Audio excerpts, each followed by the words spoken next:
You know, after a pair of Space Sims, a Dungeon Keeper remake, and the disturbing awesomeness of Kingdom Death Monster, it's nice to take a look at something decidedly more fluffy. Today on KickJudgement, we have Monsters Ate My Birthday Cake. The island of Gogopo is the setting for the story of loss, friendship, and of course cake. The art style immediately jumps out.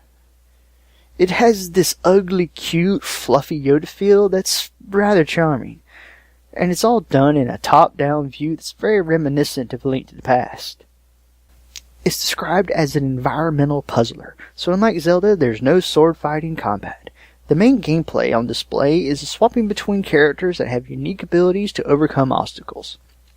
Here we see this Yeti-looking guy freeze a baddie. Then control is switched to Nico, who pushes the now frozen monster onto a pressure plate that lowers some spikes.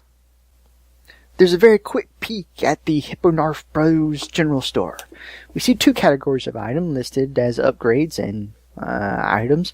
We find out that these items are used to make friends with new monsters, upgrade current buddies, and also that Hipponarf needs to work on his hygiene.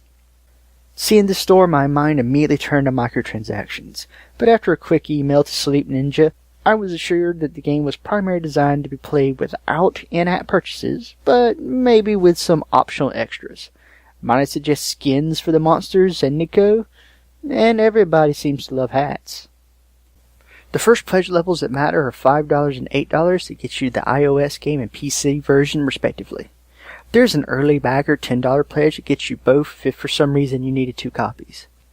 Edging up after that, there's the normal digital things, the digital art book, soundtrack, your name in the credits, if that's important to you.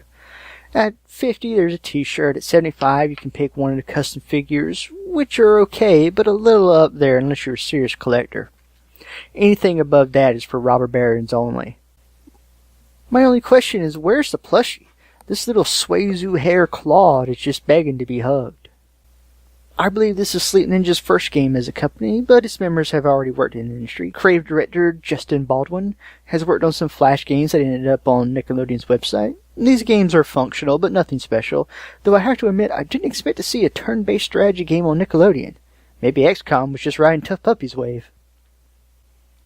This is a solid pledge for me. They've sold enough of the game to really understand where it's heading, the gameplay demonstration is clear, and the art is refreshingly colorful.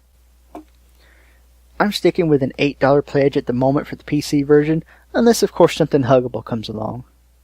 As always, there's a link to the Kickstarter campaign in the description, so check it out and make your own judgment. Be sure to come back next week when we'll take a look at something much less fluffy.